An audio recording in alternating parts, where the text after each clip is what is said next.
আসসালামু আলাইকুম প্রিয় ফুটবল ফ্যান্স। আজ কথা বলবো 2024 সালে লিওনেল মেসি কেমন পারফরমেন্স করেছেন সেই সম্পর্কিত বিষয়াদি নিয়ে। 2024 সালে লিওনেল মেসি কিন্তু অনেকবারই ইনজুরিতে পড়েছেন, যার কারণে তার ক্লাব ইন্টার মায়ামি এবং আর্জেন্টিনার হয়ে অনেক ম্যাচই কিন্তু তিনি মিস করেছেন। লিওনেল মেসি 2024 সালে জাতীয় দল এবং ক্লাবের হয়ে মোট 36টি ম্যাচ খেলেছেন, আর এই 36 ম্যাচে তিনি গোল করেছেন 29টি এবং অ্যাসিস্ট করেছেন 18টি। তার মানে 36 ম্যাচে 47 গোলের সাথে কিন্তু সরাসরি অবদান রেখেছেন 2024 সালে লিওনেল মেসি। লিওনেল মেসি 2024 সালে আর্জেন্টিনার হয়ে জেতেন কোপা আমেরিকা এবং তার ক্লাব ইন্টার মায়ামির হয়ে সাপোর্টার শিল্ড যে ট্রফি সেটা কিন্তু জয় করে। এই দুইটা ট্রফি জয়লাভ করার কারণে লিওনেল মেসি ফুটবল ইতিহাসের সবচেয়ে বেশি ট্রফি জিতেছেন। 2024 সালে লিওনেল মেসি জাতীয় দলের হয়ে মোট ম্যাচ খেলেন 11টি। এই 11 ম্যাচে তিনি গোল করেন 6টি এবং গোল করিয়েছেন 5টি। মোট 11 ম্যাচে তিনি গোলে অবদান রেখেছেন 11টিতে। লিওনেল মেসির ক্লাবের দিকে যদি তাকাই তাহলে দেখা যায় লিওনেল মেসি ক্লাবের হয়ে মোট ম্যাচ খেলেছেন 25টি, সেখানে গোল করেছেন 23টি এবং অ্যাসিস্ট করেছেন 13টি। 25 ম্যাচে সরাসরি 36 গোলে অবদান রেখেছেন লিওনেল মেসি।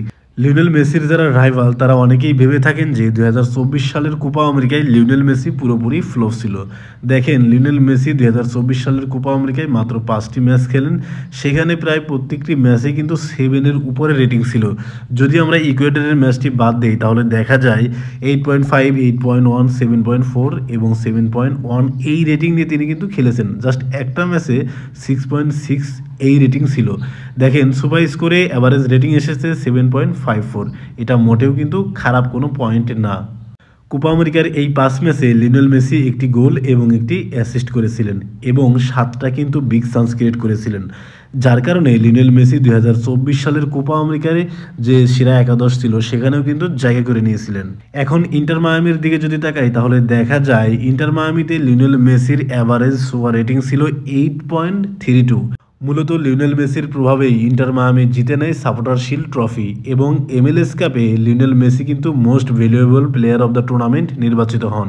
লিওনেল মেসি 2024 সালে 36 ম্যাচে 47 গোলেও অবদান এবং 2টা ট্রফি জয়লাভ করার কারণে তিনি কিন্তু ফিফা বেস্টে জায়গা করে নেন এবং ফিফা বেস্টে তার অবস্থান কিন্তু 6ষ্ঠ স্থানে ছিল।